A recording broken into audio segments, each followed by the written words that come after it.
Hey guys, welcome back to my YouTube channel. इस video lecture में हम लोग रिप्रोडक्टिव हेल्थ जो कि सेक्सुअल रिप्रोडक्शन या how do organism reproduce chapter का लास्ट टॉपिक है उसको कंप्लीट करेंगे। तो आइए हम लोग इस टॉपिक को स्टार्ट करते हैं। जैसा कि चैप्टर का नाम है रिप्रोडक्टिव हेल्थ, इसमें हम क्या पढ़ेंगे, इस चैप्टर को पढ़ना क्यों ज़रूरी है, क्यों आपके बुक एनसीईआरटी में दिया हुआ है। जैसा कि हम लोगों ने पढ़ा था कि सेक्सुअल रिप्रोडक्शन में दो पार्टनर्स का बॉडी कांटेक्ट होता है। ठीक है, बॉडी कांटेक्ट कहने का मतलब कि जब सेक्सुअल इंटरकोर्स होता है तो female reproductive part, male reproductive part, या यूँ कहिए कि दो पार्टनर्स का बॉडी कांटेक्ट होता है, जिसमें एक पॉसिबिलिटी यह भी रहती है कि अगर एक पार्टनर जो है, यही कहिए कि एक पेरेंट जो है वो अगर किसी ऐसे डिजीज़ से अफेक्टेड है या डिजीज्ड पर्सन है जो कि सेक्सुअली ट्रांसमिट हो सकती है, ठीक है, तो उस डिजीज़ का ट्रांसफ़र दूसरे पार्टनर में भी हो जाएगा क्योंकि दोनों कॉन्टैक्ट में हैं। तो इस चैप्टर में हम कुछ डिजीज़ के बारे में पढ़ेंगे जो कि सेक्सुअली ट्रांसमिटेड डिजीज़ हैं, एसटीडीज़ हैं। उनका काउजिंग एजेंट क्या है, कौन कौन से डिजीज़ वायरल होते हैं, कौन कौन से बैक्टीरियल डिजीज़ होते हैं, प्रोटेक्शन क्या क्या है, टेम्पोररी, परमानेंट, बैरियर मेथड। तो आइए हम इस चैप्टर को स्टार्ट करते हैं, इस टॉपिक को। रिप्रोडक्टिव हेल्थ, किसी भी पर्सन को हम लोग हेल्दी कब बोलेंगे? जब वो मेंटली, फिजिकली और बिहेवियरली, मतलब दिमागी तौर पे, मानसिक तौर पे, शारीरिक और बिहेवियर से एक स्टेट ऑफ इक्विलिब्रियम में हो। इक्विलिब्रियम कहने का मतलब कि एक नॉर्मल स्टेट मेंटेन कर रहा हो। किसी का अगर मेंटली रिटार्ड है उसको लोग हेल्दी नहीं कह सकते हैं, कोई फिजिकली रिटार्ड है हेल्दी नहीं बोल सकते हैं। किसी का बिहेवियर, अब मेंटली रिटार्ड है तो बिहेवियर तो अलग होगा ही। रिप्रोडक्टिवली हेल्दी किसको बोलेंगे? किस ऑर्गेनिज्म या किस ऑर्गेनिजम्स को बोलेंगे कि वो रिप्रोडक्टिव हेल्दी है? वैसे ऑर्गेनिज्म को बोलेंगे जो कि मेंटली, फिजिकली, बिहेवियरली और रिप्रोडक्टिवली भी हेल्दी हो। A state of being healthy from physical, mental, behavior and also by reproductively. Behavior, reproduction, physical और mental, चारों तौर पे अगर वो हेल्दी है उस टाइप के पर्सन को बोलेंगे कि वो रिप्रोडक्टिव हेल्दी है। ठीक है, अब आगे क्या है, इसमें हम लोग कुछ डिजीज़ के बारे में पढ़ेंगे। तो डिजीज़ को क्या लिखेंगे?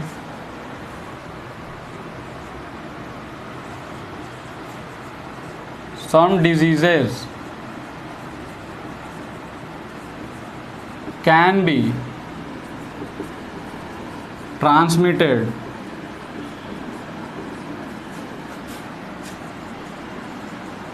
from one person to other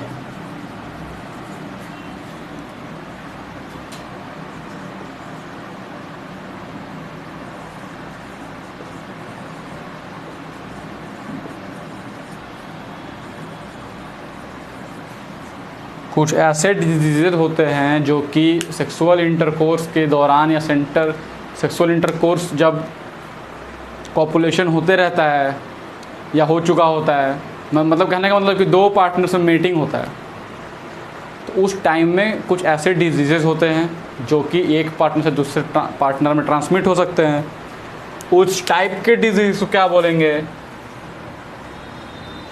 जो कि सेक्सुअल कॉन्टैक्ट से, सेक्सुअल इंटरकोर्स से लिख सकते हैं, सेक्सुअल कांटेक्ट से स्प्रेड हो रहे हैं। उस टाइप के डिजीज़ को बोलेंगे क्या? STD.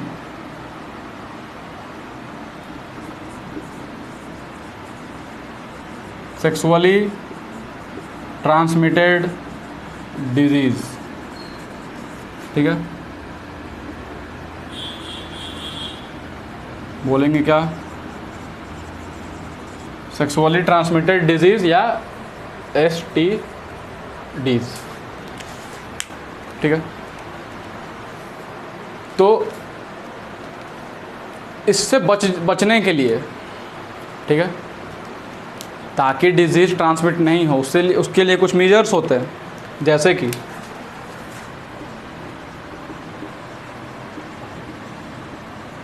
Avoid sexual contact with unknown persons,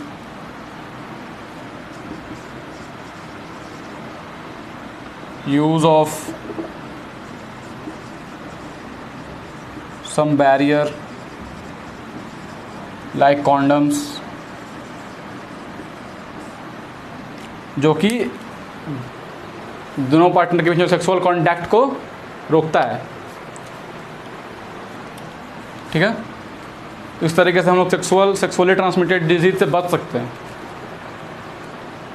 अब कुछ मेथड्स होते हैं जो कि इनसे बचाते हैं, जैसे कि कॉन्डम्स हमारे क्या है, बैरियर मेथड्स।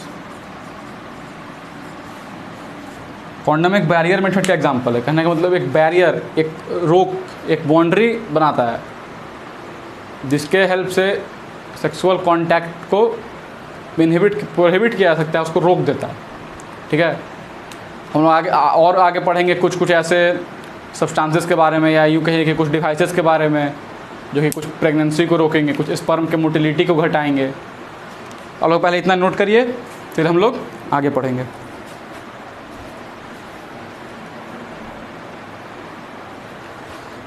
तो अब हम लोग कुछ डिजीज़ेस के बारे में पढ़ेंगे कि कौन कौन से आखिर ऐसे डिजीज़ेस होते हैं जो कि सेक्सुअली ट्रांसमिट हो सकते हैं एक पर्सन से दूसरे पर्सन में। ठीक है, तो आइए उसको ही पढ़ लेते हैं।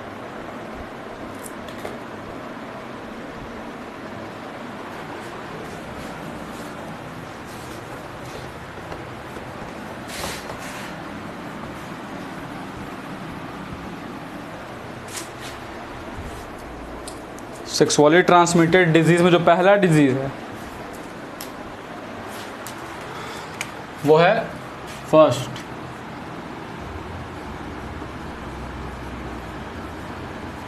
जेनाइटल वार्ड्स, दूसरा AIDS, third gonorrhoea, fourth syphilis. ठीक है, एड्स का फुल फॉर्म क्या होता है?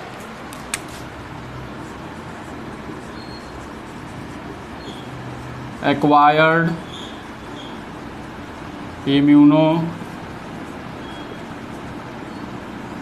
Deficiency syndrome. ठीक है, एड्स का फुल फॉर्म ये होता है। अब इनके काउजिंग एजेंट्स क्या क्या है, कौन कौन से एजेंट्स इनको काउज करेंगे?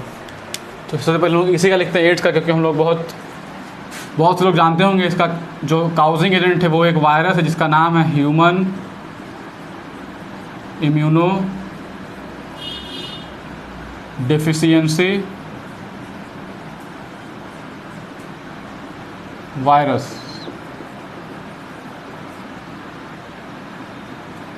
HIV।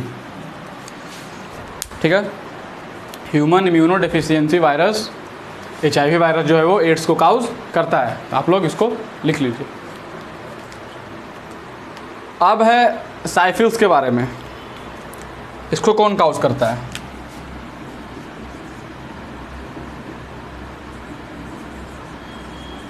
Treponema pallidum. ठीक है, syphilis is called Treponema pallidum. AIDS acquired immunodeficiency syndrome caused by human immunodeficiency virus, जो कि है HIV वायरस। अब गोनोरिया किससे काउज होता है?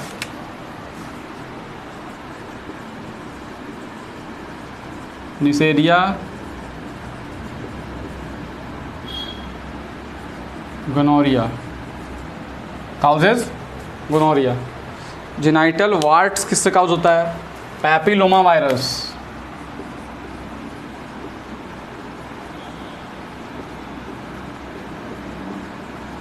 ठीक है। तो ये कुछ एग्जांपल्स हैं जो कि हेपेटाइटिस बी भी होता है जो सेक्सुअली ट्रांसमिटेड डिजीज़ होता है, तो कैंसर भी होता है। तो इस टाइप के जो डिजीज़, ये कुछ एग्जांपल्स हैं आपके बुक में दिए हुए हैं, ये सेक्सुअली ट्रांसमिटेड डिजीज़ है। इनमें जो ये दोनों हैं, गोनोरिया और साइफिल्स और जेनाइटल वार्ट्स एंड एड्स, ये हैं वायरल डिजीजेज, वायरस से होता है। यह है bacterial diseases.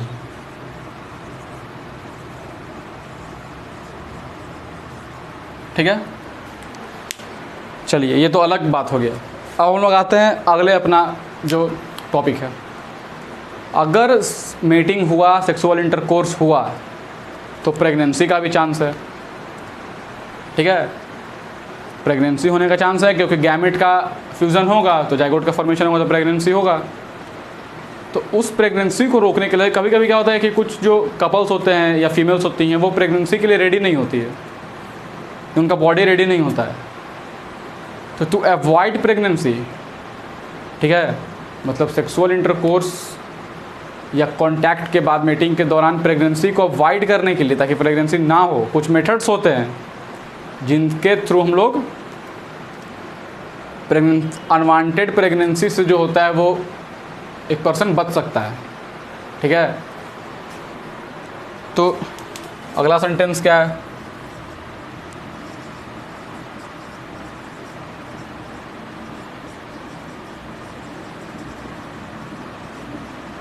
Sexual intercourse can cause pregnancy. ठीक है, to avoid pregnancy various methods are used nowadays. To avoid pregnancy, various methods are used. Various method में जो पहला मेथड है हमारा वो है बैरियर मेथड।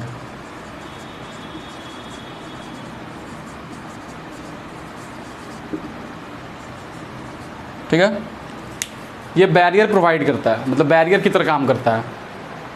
गैमेट, जैसे कि फॉर एग्जांपल है कॉन्डम्स।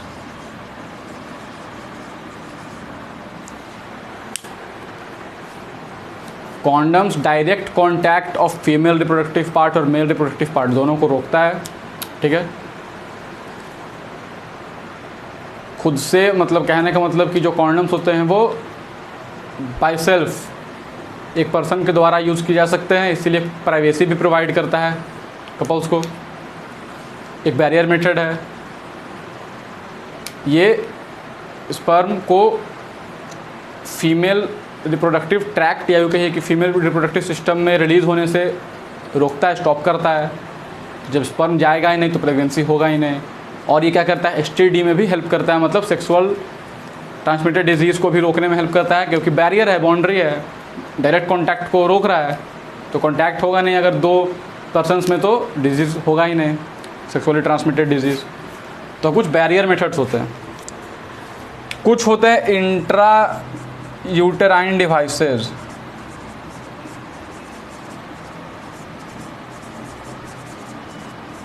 ठीक है, IUDs, इंट्रा यूटेराइन डिवाइसेस, जैसे कि कॉपर टी। इसको ऐसे लिखते हैं, इसका नाम क्या है, कॉपर टी। इस टाइप का होगा, मतलब टी शेप्ड का होता है। ये सर नर्सेस के द्वारा या एक्सपर्ट नर्सेस या डॉक्टर्स के द्वारा फीमेल्स के यूट्रस में इम्प्लांट किया जाता है, मतलब इसको प्लांट किया जाता है वहाँ पे, जो कि स्पर्म और ओवम के डायरेक्ट के फ्यूज़न को रोकेगा। अब क्योंकि यूट्रस में ही कुछ इस टाइप का होता है। ठीक है, मान लीजिए कि इस टाइप का है, इधर ओवरी है, इधर भी ओवरी है। इसको इस तरह से फीमेल बॉडी के अंदर इसको इम्प्लांट किया जाता है, क्योंकि नाम कॉपर टी शेप लिखा होता है। तो यहाँ से तो ओवम आया, ओवम आया, ओवम आया, ओवम आया, यहाँ से स्पर्म आया। बीच में क्या है?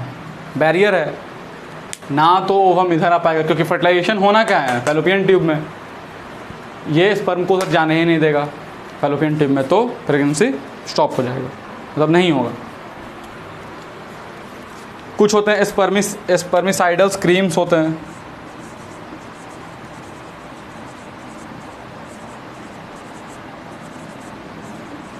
जो कि फीमेल रिप्रोडक्टिव ट्रैक्ट के अंदर स्पर्म को किल कर देते हैं, स्पर्मिसाइडल। कुछ पिल्स होते हैं, ठीक है, पिल्स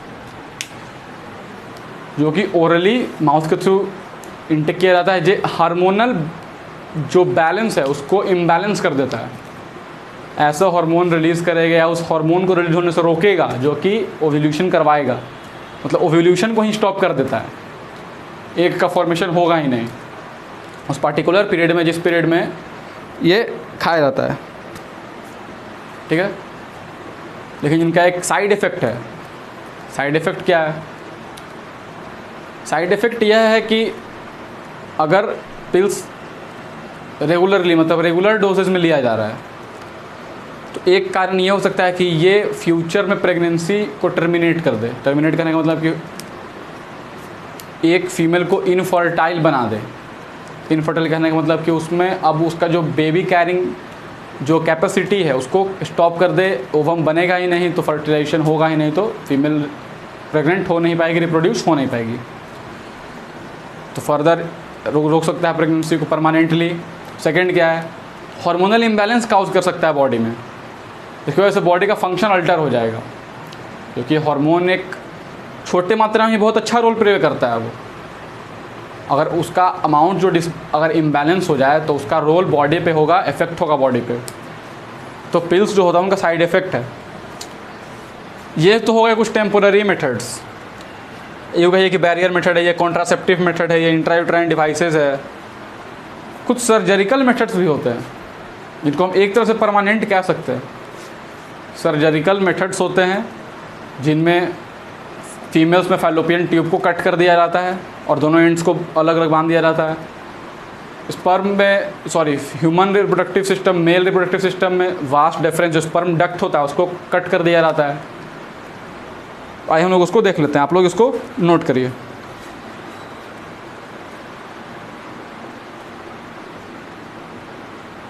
चलिए, अब जो लास्ट हमारा जो टॉपिक है, या लास्ट जो टर्म है वो है, ये सारे तो कोई बैरियर मेथड है, कोई कॉन्ट्रासेप्टिव मेथड है, कोई ये सारे टेम्पोररी है। सर्जरिकल मेथड में क्या होता है? ये जो हम लोगों ने पढ़ा वो प्रेगनेंसी को अवॉइड करने के लिए था। ऊपर हमने पढ़ा सेक्सुअली ट्रांसमिटेड डिजीज़। ये सारे जो मेथड्स हैं नीचे वो प्रेगनेंसी, अनवांटेड प्रेगनेंसी को अवॉइड करने के लिए है।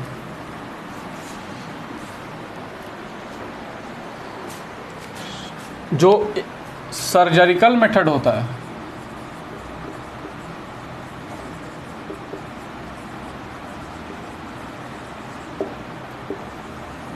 ठीक है, सर्जरिकल मेथड में जो पहला होता है मेथड उसको बोलते हैं वासेक्टोमी, और सेकंड होता है वो होता है ट्यूबेक्टोमी। वासेक्टोमी क्या होता है?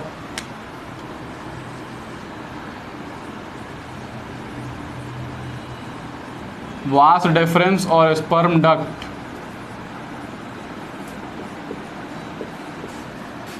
इज कटेड।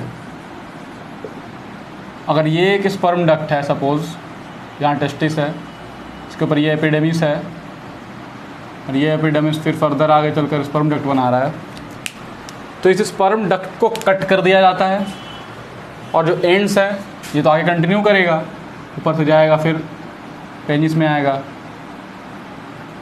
तो खैर इनको बांध दिया जाता है।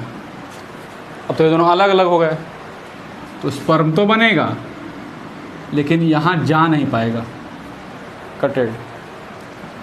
सो transport of sperms is stop, ठीक है। लेकिन लेकिन लेकिन ट्रांसपोर्ट को रोक रहा है।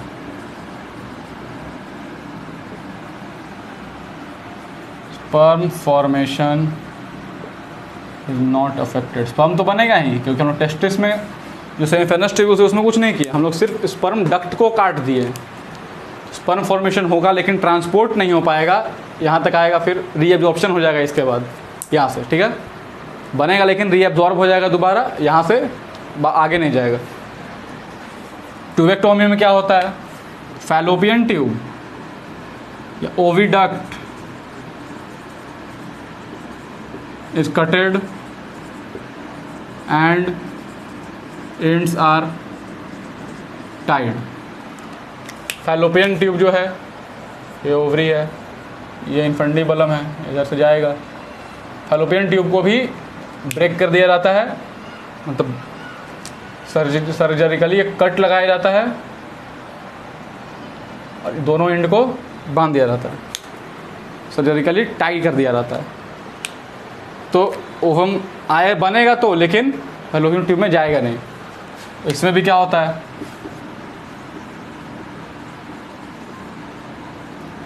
Ovum formation is not affected. और हम लोग पढ़ चुके हैं कि मेनोपॉज के बाद फीमेल्स में मेंस्ट्रुअल साइकिल का जो मेनोपॉज स्टॉप है उसके बाद कोई ओवम का फॉर्मेशन नहीं होता है। लेकिन ह्यूमंस जो मेल्स होते हैं उसमें स्पर्म का formation through out the life होते रहता है, लेकिन एज के बढ़ने के अनुसार ही धीरे धीरे स्पर्म फॉर्मेशन का जो कैपेसिटी या यूँ कहिए कि जो स्पर्म फॉर्मेशन का जो रेट है वो स्लो होते जाता है। तो ये था सर्जरिकल मेथड्स के बारे में। अब कुछ कंडीशन या तो क्या हो सकता है, इनमें तो प्रेगनेंसी का लीस्ट चांस है, सबसे लो चांस 0.1%। अगर अच्छे से किया गया हो तब एक्सपर्ट नर्सेज, एक्सपर्ट डॉक्टर्स के द्वारा किया गया हो तो चांस, हम लोग नहीं बोल सकते कि चांस भी है। लेकिन क्या होता है कि कभी कभी चांसेस तो हो रहे हैं, टेम्पोररी क्योंकि मेथड है तो प्रेगनेंसी के चांस हो सकते हैं। तो अगर अनवांटेड प्रेगनेंसी हो भी गया, मतलब प्रेग्नेंट अगर कोई फीमेल हो गई, तो एक प्रोसेस होता है एबॉर्शन।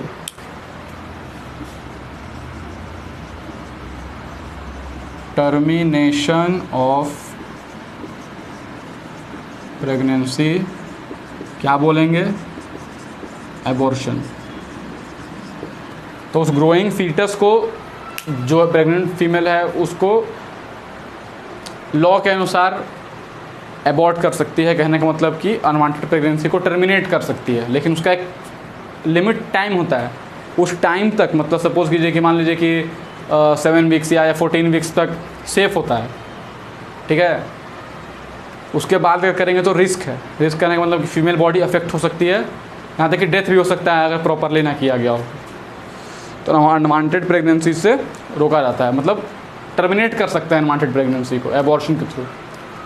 अब एक और जो हमारे इंडिया में होता है, कॉमनली देखने को मिलता है, सेक्सुअल डिस्क्रिमिनेशन होता है, ठीक है। मतलब सारे लोग चाहते हैं कि उन्हें सन हो, डाउटर ना हो। तो उससे बचने के लिए क्या है कि जो फीटल स्टेज में जो आइडेंटिफिकेशन होता है, मतलब एक प्रोसेस होता है एमनियोसेंटेसिस। हम लोगों ने पढ़ा था फर्टिलाइजेशन में कि एमनियोटिक सैक बनता है, उसमें एमनियोटिक फ्लूइड होता है। उस एमनियोटिक फ्लूइड को निकाल कर क्रोमोसोमल पैटर्न को देखकर बता सकते हैं कि जो ग्रोइंग फीटस है वो फीमेल है या मेल है। लेकिन इसको इलीगल बना दिया गया है, इंडियन गवर्नमेंट ने, गवर्नमेंट ऑफ इंडिया ने इसको इलीगल कर दिया है, क्योंकि कुछ स्टेट्स में बॉयज़ टू गर्ल्स जो रेशियो था वो धीरे धीरे घटते जा रहा था। मतलब बॉयज़ के रिस्पेक्ट में गर्ल्स कम थी। वहाँ के लोग, या यूँ कहिए कि हमारे जो कंट्री है उसमें ही बहुत से लोग ऐसे हैं जिन्हें ये सोचते हैं कि सन होगा तो ये फ़ायदा होगा, मतलब फ़ायदा होगा कहने का मतलब कि हमारा काम में हेल्प करेगा डॉक्टर से। तो उस सेक्सुअल आइडेंटिफिकेशन को अर्ली स्टेज में जो होता है उसको इलीगल कर दिया गया है। तो ये इस तरह से हम लोगों ने रिप्रोडक्टिव हेल्थ को कंप्लीट कर दिया। ठीक है, तो हमारा चैप्टर जो था हाउ डू वी रिप्रोड्यूस या हाउ डू ऑर्गेनिज्म रिप्रोड्यूस, ये कंप्लीट हो गया। अब जो हमारा लास्ट चैप्टर है जो हेरिडिटी एंड इवोल्यूशन, और एक और चैप्टर जो आपका नेचुरल इन्वायरमेंट रिसोर्स वाला है, 2 चैप्टर बच रहे हैं, हम लोग उसको ख़त्म करेंगे। तो अगर आपको ये वीडियो पसंद आया हो तो प्लीज़ इसे लाइक करें, अपने फ्रेंड्स के बीच शेयर करें। कुछ डाउट है तो कमेंट सेक्शन में लिखें। वीडियो कैसा लगा वो भी कमेंट सेक्शन में बताएं। और अभी तक अगर आपने चैनल को सब्सक्राइब नहीं किया है तो सब्सक्राइब करें और फर्दर वीडियोज़ के नोटिफिकेशंस के लिए बेल आइकन को प्रेस कर दें। हम लोग मिलते हैं नेक्स्ट वीडियो में, तब तक के लिए thank you very much for watching this video. Have a nice day.